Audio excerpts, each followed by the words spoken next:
Global investment banking firm Morgan Stanley ने अपने emerging market की रैंकिंग को अपग्रेड कर दिया है। मॉर्गन स्टैनली के इमर्जिंग मार्केट की लिस्ट में भारत पहले स्थान पर आ गया।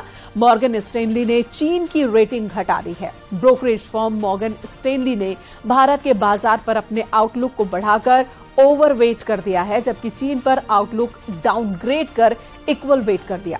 स्टैनली का मानना है कि भारत में लंबी तेजी की शुरुआत होने वाली है, जबकि चीन की तेजी खत्म होने के करीब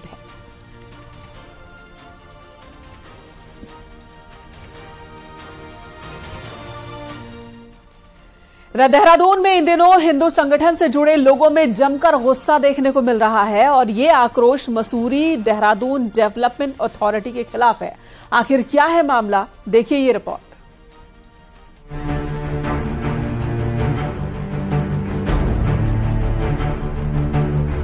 देहरादून के डालनवाला इलाके में लंबे समय से MDDA यानी कि मसूरी देहरादून डेवलपमेंट अथॉरिटी के फ्लैट मस्जिद चल रही थी, जिस पर स्थानीय लोगों और हिंदू संगठनों से जुड़े लोगों में गुस्सा देखने को मिल रहा था, जिसकी शिकायत पर जिला प्रशासन ने जांच के बाद मस्जिद को गलत ठहराते हुए 31 जुलाई को सीलिंग के आदेश जारी किए।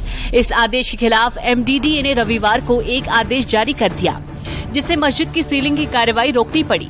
अब हिंदू संगठन से जुड़े लोगों में खासी नाराजगी देखने को मिल रही है। आप देखिए प्रशासन कहाँ है, शासन कहाँ है, सत्ता कहाँ है कि वह MDD का फ्लैग MDDA से हटकर वक्फ बोर्ड में चढ़ा दिया गया मस्जिद के नाम पर। प्रदेश में क्या चल रहा है? सबसे बेलगाम स्थिति इस समय MDDA विभाग की है, जिनके द्वारा पूरे शहर में मस्जिद मदरसों के अवैध निर्माण बेरोक टोक कराए जा रहे हैं। रविवार को MDDA ने जिला प्रशासन के आदेश के उलट आदेश जारी किया कि MDDA के फ्लैट्स को यथावत स्थिति में दोबारा पुराने स्वरूप में रखा जाए, जिससे फिलहाल कार्रवाई रुक गई है। साथ ही MDDA के VC बसीधर तिवारी का कहना है कि जिन्होंने 2 फ्लैट्स मिलाकर ये मस्जिद बनाई, उनको निर्देश जारी किए हैं कि जल्द मस्जिद को हटाकर पुराने स्वरूप में फ्लैट्स को लाया जाए, जिस पर कार्रवाई भी जारी है। सीलिंग का आदेश जारी किया गया था और जो उसके ओनर हैं उन्होंने लिख करके एक एफिडेविट दिया है कि हम इसको 1 हफ्ते में जो इसका पुराना स्वरूप यानी जो आवासीय स्वरूप है उसमें इसको बदल देंगे, तो उनको 1 हफ्ते का समय प्रदान किया गया। सीलिंग की कार्रवाई को रोककर मस्जिद के पुराने स्वरूप के मामले में अब हिंदू संगठन से जुड़े लोगों में नाराजगी देखने को मिल रही है, जो आने वाले समय में विकराल रूप ले सकती है। देहरादून से न्यूज़ 18 के लिए सत्येंद्र बर्तवाल की रिपोर्ट।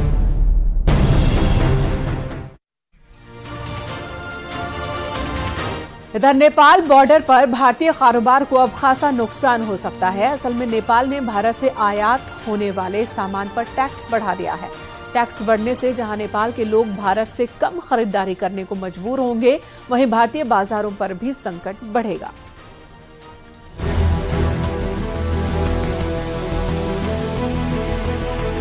उत्तराखंड में नेपाल से भारत का 275 किलोमीटर का बॉर्डर सटा है। इस बॉर्डर पर भारत और नेपाल की दर्जनों व्यापारिक मंडियां भी मौजूद हैं। बॉर्डर की इन मंडियों का कारोबार दोनों देशों के लोगों पर टिका है। भारत के लोग जहां नेपाल से अपनी जरूरत का सामान खरीदते हैं, वहीं नेपाली नागरिक भी भारतीय मंडियों को जमकर गुलजार करते हैं। लेकिन अब हालात बदल रहे हैं। असल में नेपाल के नए फरमान से ये संकट खड़ा हुआ है। नेपाल ने तय किया कि भारत से आने वाले 100 रुपए से ज्यादा के सामान पर टैक्स लिया जाएगा। दे रहा था कि नेपाल सरकार ने इंडिया से 100 रुपए से ज्यादा का जो सामान लेते वहाँ पर बंसार या टैक्स ले रहे, लेकिन ये मेरे हिसाब से नेपाल सरकार का ये जो आदेश है वो जनहित के लिए नहीं है, क्योंकि जो हमारे दोनों देश जैसे दार्चुला के दोनों पब्लिक एक दूसरे का व्यापार एक दूसरे पर निर्भर है। पिथौरागढ़ के तवाघाट से लेकर चंपावत के बनबसा तक की मंडियां नए नियम से सीधे प्रभावित हैं। पहले नेपाल सरकार 500 से ज्यादा के सामान पर टैक्स लिया करती थी, लेकिन अब सीमा 100 रुपए तक जा पहुंची है। टैक्स बढ़ने से नेपाल में भारतीय सामान नेपालियों के लिए महंगा हो रहा है। ऐसे में तय है कि इसकी खरीदारी भी कम होगी। सामान के खरीदार कम होने से नेपाल बॉर्डर पर बसे हजारों भारतीय कारोबारियों पर संकट गहरा गया है। नेपाल में जो इंडियन सामान है उसके रेट और इंडिया के रेट लगभग बराबर हैं, तो अगर टैक्स लगेगा तो इंडिया का सामान नेपाल में महंगा मिलेगा, और महंगा मिलेगा तो उससे हमारा ये पूरा एरिया जितना भी हमारा ये नेपाल का किनारे बसे हुए जितने भी हमारे शहर हैं, छोटे छोटे कस्बे हैं, इनका व्यापारी बहुत रूप से प्रभावित रहेगा। अब नेपाली नागरिकों को जरूरी चीजों के लिए ज्यादा जेब खर्च करनी पड़ रही है, वहीं भारतीय व्यापार पर भी सीधे चोट पड़ रही है और इस नए फरमान का नेपाल के साथ ही भारत में भी खुला विरोध हो रहा है। न्यूज़ 18 के लिए पिथौरागढ़ से विजयवर्धन उप्रेती की रिपोर्ट।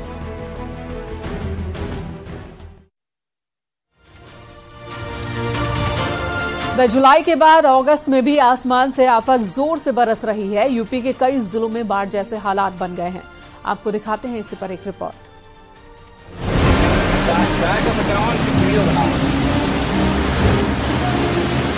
बाढ़ से उत्तर प्रदेश के कई जिलों का बुरा हाल है। चित्रकूट में मंदाकिनी नदी का जलस्तर बढ़ना शुरू हो गया है।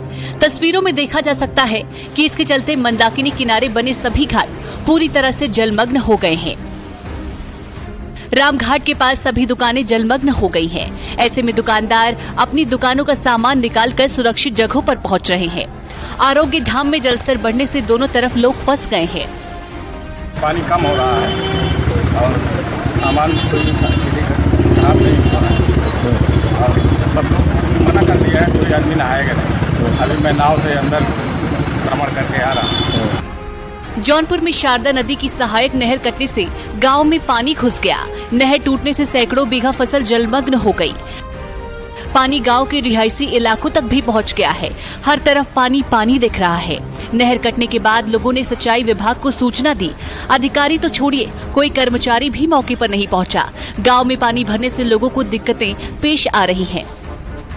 कानपुर में गंगा का जलस्तर कम होने का नाम नहीं ले रहा। बांध से लगातार पानी छोड़ा जा रहा है, जिससे जलस्तर बढ़ता जा रहा है। गंगा बैराज पर पानी खतरे के निशान को पार कर गया है। वहीं शुक्लागंज की तरफ पानी ने कई गांव को अपनी चपेट में ले लिया है। नरोना बांध से 1,80,000 क्यूसेक पानी छोड़ा गया है। अगर कानपुर की बात की जाए तो कानपुर के एक बैराज से 2,82,000 क्यूसेक पानी छोड़ा गया। 300 गेट खोल दिए गए हैं। इस वक्त न्यूज़ 18 की टीम आप देख सकते हैं ग्राउंड जीरो पर है कि पानी का बहाव कहीं से कम नहीं हो रहा है। खेत अभी भी जलमग्न है, खेत हैं, कच्ची झोपड़ियां, यहाँ तक कि उनकी गृहस्थियां तक जलमग्न हो चुकी हैं। और अगर हम दाएं और बाएं दोनों छोरों की तरफ देखें तो एक साफ तौर पर खेत जलमग्न देखे जा सकते हैं और घाटों तक पानी अभी भी बना हुआ है। जल पुलिस लगाई गई है और इन सब के बीच बाढ़ चौकियां भी सक्रिय कर दी गई हैं, जो पूर्व से जिनकी ड्यूटियां लगाई गई थी। अगर नावों की बात की, नाव के संचालन पूरी तरीके से रोक रहेगा। आप देख सकते हैं नावें पूरी तरीके से खड़ी, जहां तक कैमरे की नजर जा रही है।